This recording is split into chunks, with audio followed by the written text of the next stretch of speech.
Hello, chefs. This is Chef's PSA Podcast. I'm your host, André Natera.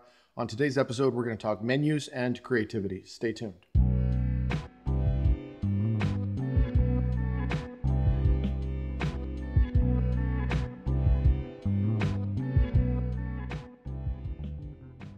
So before we get into it, brief update. For those of you that are looking for the book series that I have on Chef's PSA, those books have officially been translated into Spanish. So for those of you that needed them in Spanish, they're now available. Now that I've finished doing that, my next project is I'm going to start translating the books into Italian. And I'm also going to create another ebook for free. I'll give it away on the 3-part series that I did on food cost. A lot of people really enjoyed that podcast series. A lot of people told me they learned more about money and finances than they ever had in their life. So if that's something that you're interested in, go back and listen to that 3-part series on food cost. And I'll create an accompanying guide based off what was said in that 3-part series. So I just put up a poll on Instagram, and it was, what was today's podcast going to be about? Was it going to be about interviewing best practices, or the journey that one has to take to become a chef? Or was it going to be about menus and creativity? Menus and creativity won. The polls are closed. So that's what we're going to talk about on today's podcast, is creating menus, what my process is when I create menus, and how the creative process ties into. I did a video on Instagram the other day, which was part of a class that I had done during the pandemic. It was called How to Lead Like an Executive Chef, or How to Manage Like an Executive Chef. And we went, we treated it like Masterclass, and we went through every single aspect of running a hotel, and menu engineering was a part of that. So I did a small little clip of that, and I put it up on social media, and it talked about the 70-30 rule, or the 80-20 rule. And I was actually surprised by how much good feedback I received on that. I didn't realize that that was such a foreign concept to people. So I talked about, creating a menu that 80% of it or 70% of it are items that are going to do the majority of the heavy lifting on the menu. It's everything that's going to sell, what I like to call the fastball down the middle. And then 20 or 30%, depending on how you break that down, is going to be your area to play and create. So I do want to talk about that. I also want to talk about the creative process and how that ties in to building your own menu. Now, before we get into all of this, I will say not every restaurant is the same, and not every kitchen is the same. And it's not a one size fits all. What works for one restaurant doesn't necessarily work for another restaurant. And you have to use a little bit of intelligence to figure out, like, hey, this, what you said applies to what I'm doing, but this definitely doesn't. So I'm going to trust that you all are going to take what is useful and specific to your restaurant and discard what is not, and maybe just help a friend out who might need it, but not everyone's going to need everything I say. So first thing, when you're creating a menu, I think the first thing that you have to discover is what your brand identity is for the restaurant that you're creating a menu for. And there's a lot of different ways to do this. Some people have a brand statement or a mission statement. They have a vision board. But regardless of what that is, you need to establish parameters of what falls into the box of your restaurant and its menu and what doesn't. Because where I see a lot of chefs go wrong is that they create really delicious food or not delicious food, and they put it on the menu where it doesn't make any sense. And the example I'll give is you have an Italian restaurant and you're putting tacos on it. That just doesn't make sense for you to have on your Italian restaurant, or vice versa. You have a Mexican restaurant and then you go put pasta carbonara on it. That doesn't make sense. So the first thing that you need to do is you need to identify what the guardrails are for your restaurant, because a restaurant has to have an identity. It can't be something one size fits all for everybody. A lot of restaurants are starting to fall into that category because they don't identify who they are, what their identity is, what is the brand that they're trying to go for. And so they end up putting whatever's trendy on the menu, and it just becomes this messy menu of a whole bunch of things that really don't make sense. I'll give you a good example of what I mean. There was a period in time where everyone had a cheese board or charcuterie board, Brussels sprouts, and we just called it New American Kitchen. So I get it. You just want to throw whatever's trendy, whatever was in Bon Appetit for the week, and we're just going to say it's New American and it's going to stick. And yes, that food is delicious, but it didn't really have an identity, and those restaurant concepts sometimes can be short-lived. So a really good exercise that I did to identify what is the brand is we got in a room and we put all the stakeholders in the room. So anyone that has a vested interest in the restaurant, and we said, what is the restaurant? And we create 2 columns. It is this. It is, we listed out 10 things that we felt identified the restaurant and said, okay, if it falls in the category of these 10 things, it could go on the menu. But if it doesn't, then it shouldn't even be discussed. So again, we're going to use the Italian restaurant as the example. If you said your restaurant, again, the identifying words is Italian, local, seasonal, from Sicily, focused on seafood, let's just say we're using those 5. If someone came and said, okay, I have this great ossobuco dish from a different part of Italy, well, then that shouldn't go on the menu. It's not seafood. It's not Sicilian. It wasn't local. So even though it is Italian, it doesn't fall into the parameters of what that menu is. So you have to clearly identify what the guardrails are for your restaurant. And I'm not saying you can't ever color outside the lines, but you need to have some sort of predictability for your customer coming in, that they could look at your website and it says Italian, coastal, Sicilian seafood restaurant. And they say, I kind of get it. I think I know what I'm going to walk into. They're not going to go to your Italian, coastal, Sicilian restaurant and expect you to have ahi tuna tacos on it, right? Some common sense needs to be involved in this menu creation. So first thing you have to do is identify what the guardrails are for the restaurant. And then there's the conversation of what level are you trying to go for, right? Are you just going for the local neighborhood restaurant? Or are you going for something extremely high end? You know, are you pushing for Michelin 3-star? Or are you pushing for just, you know, you want to be busy and you want to feed the neighborhood? Again, very different ends of the spectrum. If you're going for the 3-star versus neighborhood, you wouldn't put something that's you'd expect at a 3-star Michelin restaurant on the neighborhood restaurant, and you wouldn't put something from the neighborhood restaurant on the extremely high-end menu, at least not without adding a lot of finesse and polish to it. It has to fit the concept.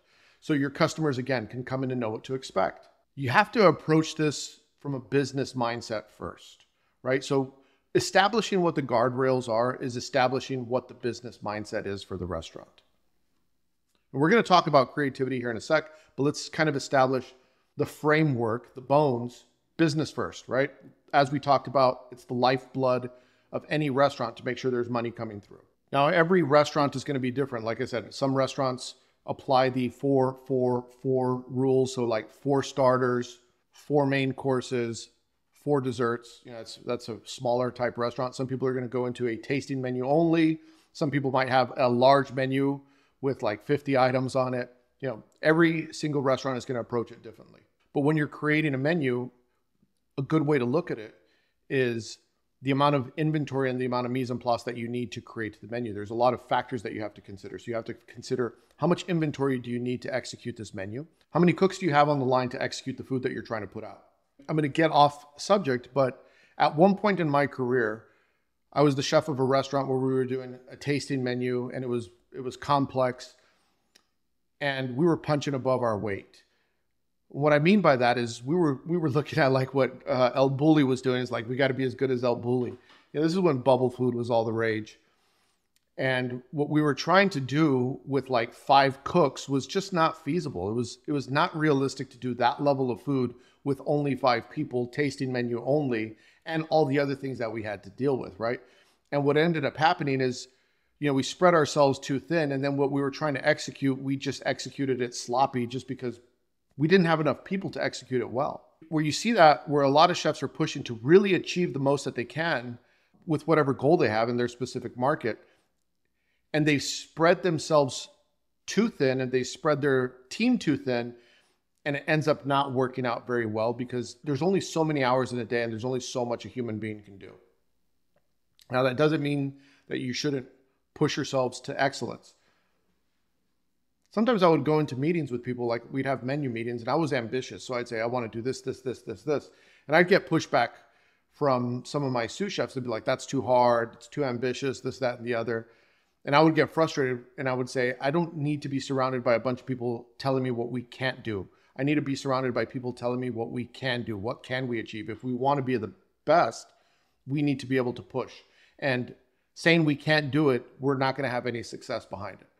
A lot of times, like, I needed some people to push back on me, but other times I needed to push them a little bit, because sometimes as the chef, you have to know where that line is. You have to know that you've pushed your team too far and they're on the edge of breaking, and it's just not healthy, or you haven't pushed far enough, right? And, you know, take a good look around your kitchen. Are people busy?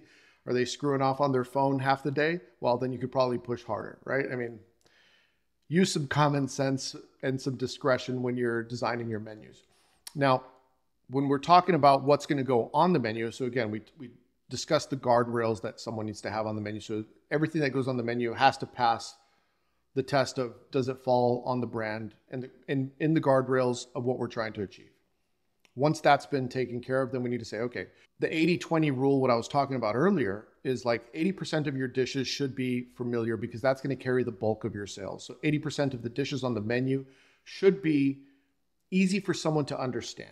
It shouldn't be so complex that they don't know what they're looking at. Like the expression goes, chefs cooking for other chefs or chefs cooking to impress themselves. If 80% or 100% of your menu is chefs cooking for chefs or chefs cooking to impress themselves, and it's not in the right neighborhood, most likely you're going to fail.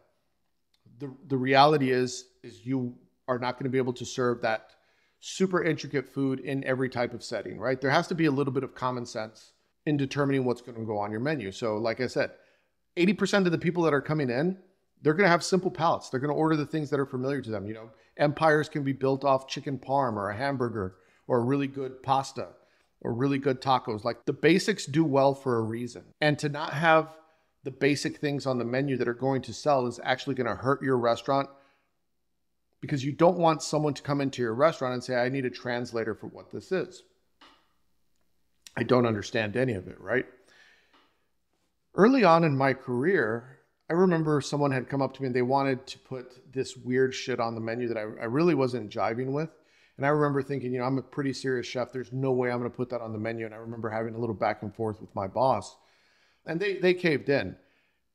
Because when I was a young chef, I just wanted to do amazing food. And I could care less sometimes about would it sell or would it not. And in retrospect, that was stupid. They should have fired me. Because now when I go and consult with people, and occasionally I come across with chefs that'll say, I don't want to do it. That's not my food. I was like, well, the food that you're trying to do is not this restaurant. You're going to end up closing this person's business because you want to do your food. There has to be a good balance on the menu. Now, let's talk about the 30 to 20% that you have to play with. That's where I would start to introduce things that are maybe on the fringe. So new techniques, obscure ingredients, things that maybe I like or my team wants to experiment with. So a lot of chefs that worked with me would be like, I want to experiment with this particular ingredient. I'll say, great, we'll put it on the menu, but it's going to be in that 30% range. It's not going to be something that I would anticipate that will sell. And usually I was right. Like we'd put something obscure on the menu and then you'd look at your menu abstracts and it's like the chicken parm sold 100 and that one sold 0 or that one sold 2. Because the reality is like, if you're putting it on the menu and no one else is liking it, it doesn't matter. You're not cooking for yourself and you're not cooking at home in many cases. You're cooking for the audience that's coming in. But I think there is a certain level of experimentation because you will be proved wrong on occasion. You'll put something on the menu thinking that it's for the chefs, and next thing you know, everyone's getting it. But that 30% should be where you experiment with new techniques and new ingredients. It should be learning, but that should be a rotational thing, right? So those are coming off. Another portion of the menu is the portion for me, like in restaurants that I would run, there was a portion that would never change.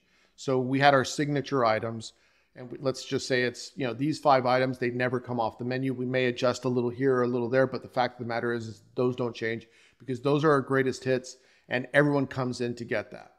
It's the example of like when you go to a concert, like you want to hear all their new stuff, but they play like the same 5 hits. It's like, well, that's what makes them the money. That's what everyone really wants is the 5 hits. So you see it a lot in the music industry. You can learn something from the music industry as a chef, right? The greatest hits.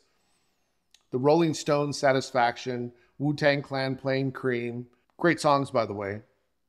But the point is, you might want to listen to the new, the fringe, but they're going to play the classics. The same thing has to hold true in your restaurant. You want to make sure that the classics don't move. Maybe you adjust them a little bit. So again, you have that 30%, you have the classics. And then there's something that I like to call the sucker shit. And I think having sucker shit on your menu now is more important than ever as we move into the age of social media and Instagram. So what is sucker shit? Sucker shit is the kind of thing that influencers come in and they take their phone out because it comes to the table. It's the Salt Bay action. It's the gold-plated tomahawk. It's the obscure thing that's shaped into a cake it's truffle oil on French fries. Like that is kind of like the crack for influencers. Like, oh my God, they have truffle fries. Like most people know, like I personally hate truffle oil, but I'm not opposed to putting truffle fries on the menu because I know it's going to sell, right? So that's that fastball down the middle, but it's the sucker shit. So I'll tell you a funny story. When I would be designing menus with my chefs, every now and again we talk about like we need some sucker shit on the menu, stuff that the influencers are all going to pull out to their phone for dinner. And so right before the pandemic happened, I was working with my pastry chef and I said, I want to come up with the most obscene ice cream sundae. And I want to make house-made ice cream, and I want you to make, homemade magic shell, and I want to use the most expensive cherries and have on glaze and 10x vanilla bean ice cream. I said, I just want you to make it so over the top and garnish it with gold leaf and go to the table and pour it tableside and serve it on a silver platter and make, a whole bunch of pomp and circumstance around the dish. We're going to sell it for $50. Sunday for $50. And I want every single table that comes in that's a party of 4 or more to get it so they can all take their phones out and record it. And I want to be on everyone's Instagram when we're doing this. And it was sucker shit, but it was delicious too. Like, I'm not going to lie. Sometimes sucker shit is delicious.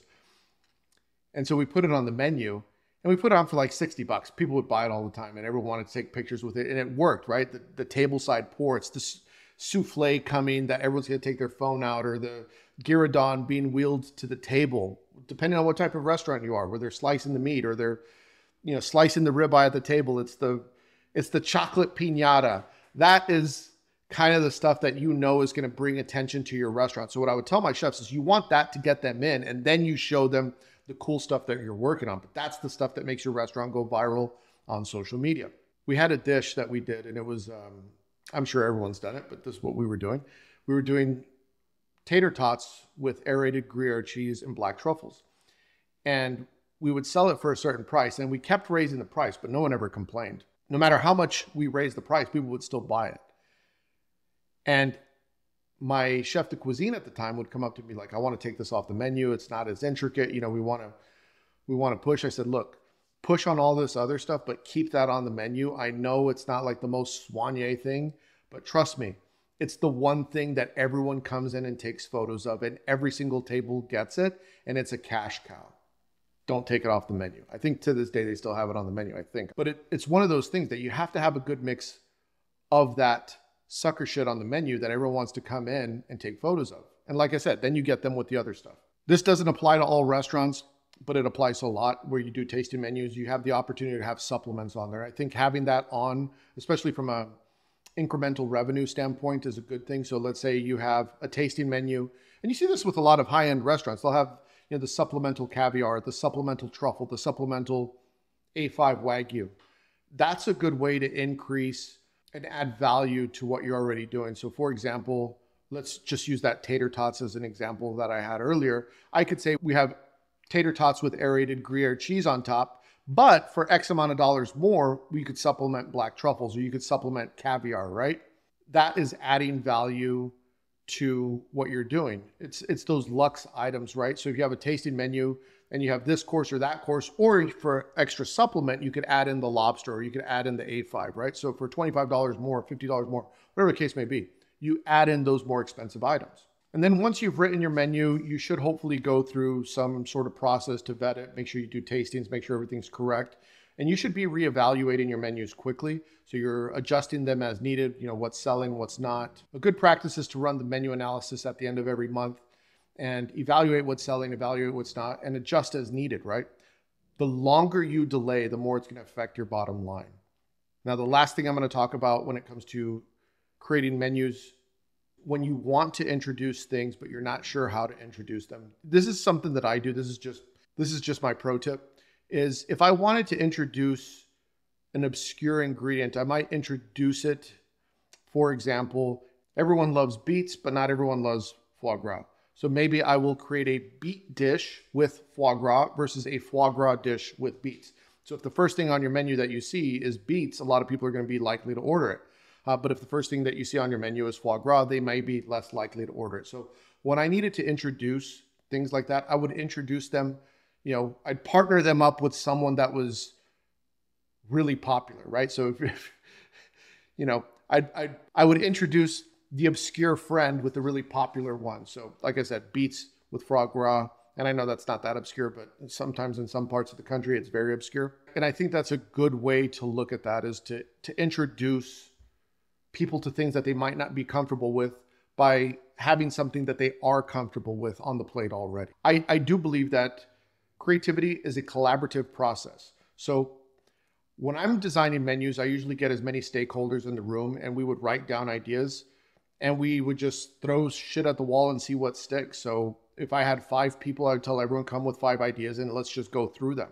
And sometimes what you'd end up with is a dish that's a mishmash of several people's ideas. So I might say, let's do the beef this way. And someone else may say, with this sauce and this vegetable. And then before you know it, maybe we have an amalgamation of a lot of different ideas. So think about it like this. If you're changing your menu and you have a couple of items that don't change, right? So, your greatest hits, and then you have, the sucker shit that might not change.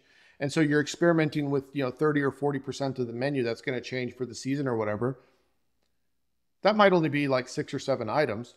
But if you have 5 people coming up with 10 dishes apiece, that's 50 ideas, 50 menu ideas that you only need 5 or 6, right?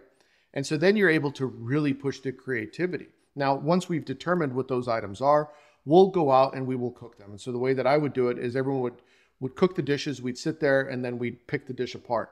Because sometimes on paper things sound delicious, and then you try them and they just don't work.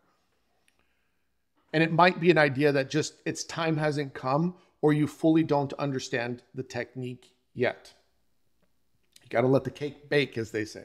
So when we get into the creative process, we're all trying the dish, and the creative part is super fun because that's where you get to experiment. That's where it's okay to fail. The guardrails are a little bit looser on the creative portion of the menu. And honestly, that's also sometimes the place where you could get that attention that you need for your restaurant. It's the local press, the write-up in the newspaper, whatever the case may be. Sometimes that comes from that 30%, because the people that are writing about food usually write about what's on the fringe. They don't ever write about, the roasted chicken that much. They write about, the octopus bubbles. Anyway, you get my point. So playing with that 30% on the fringe sometimes is what's going to get you the recognition that you need. And then when my group of chefs would get together and taste, if the dish is up there, we'd all really pick it apart. And for me, in that creative process, in that menu ideation phase, it's the time to be the most critical. So we would taste it and we'd look at it this way. This is how I would look at it. Say, we'd look for something balanced. What's the salt level? What's the heat level? What's the acid level? What's the fat level? And we'd want to make sure, kind of like an equalizer on a stereo, you adjust all the knobs until the dish just is delicious. And so like add a little bit more acid, add a little bit more fat, add a little bit more heat, add a little bit more sugar, add a little bit of this, add this gas streak, finish it with olive oil. Boom. Then you get it. Or, brighten it up with freshness. Maybe it needs more fresh herbs or whatever the case may be. Then you add the texture. And once we'd be really happy with how the plate tastes, then we start with refining the presentation on it. So the presentation was after the taste. So I do another podcast on taste versus presentation. So presentation came after taste. Once it tastes good, then we could work on the presentation to make sure it looks good, right? And this was a good exercise for us to really be critical and pick things apart to make sure that that final product was excellent. Now, a lot of restaurants don't change their menu that frequently. So, pro tip when you're changing your menu, make sure that everything's costed, weighed, measures, make sure everyone has recipes before you roll the menu out, make sure people have seen it. There's nothing worse than a menu change when you walk into work and you have no idea because you've never seen any of the dishes. So chefs, make sure you're communicating that. That's the worst. Don't do that. But I'll tell you, sometimes you do get in these creative ruts. A lot of times people will message me and say, what do you do when you're in a creative rut? Like sometimes it happens. When I was younger, I was the chef of a place that did a tasting menu only restaurant, and we had to change the menu every day. My boss at that place happened to be a big fan of, Thomas Keller and the French Laundry and Charlie Trotter, and said, they change their menu every day. You need to change your menu every day. And so he never allowed me to repeat an ingredient twice, which is extremely difficult. And it sounds good until like you're on day 2 or day 3, day 5, day 20. It's like, shit, you have to make 8 to 10 courses that are different that you've never done before. I would do better at it now, because now I think I'd probably come up with a better system. But back then I thought every single day I had to come up with something original. You didn't have to do that. Like you could have said, you make a grid and you say, here are my sauces, here are my sides, here are my beefs. And then you kind of like a matrix and say, let's put this with this with this today. But anyway, those types of restaurants are much more creative, and they probably don't play in that 70-30 role, especially when you're talking about restaurants on the world's 50 best. It's their job to play in the creative and the abstract, right?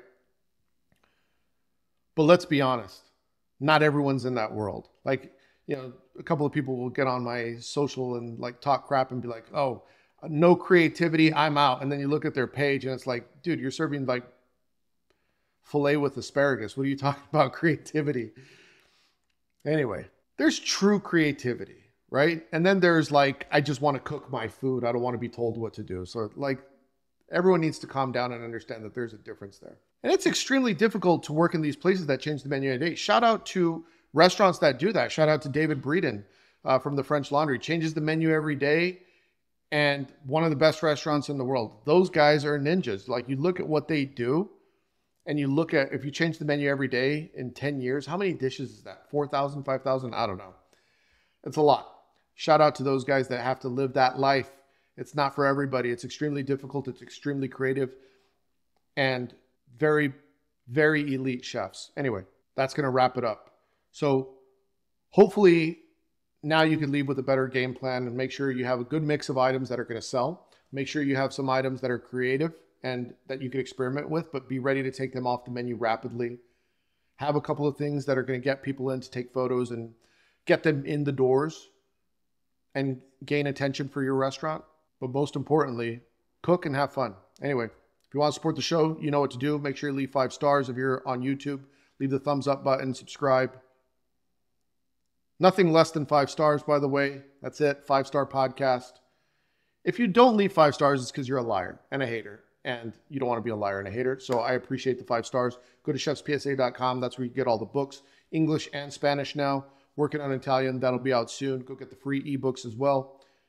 Get yourself some merch. Thank you very much. Hit the porno music.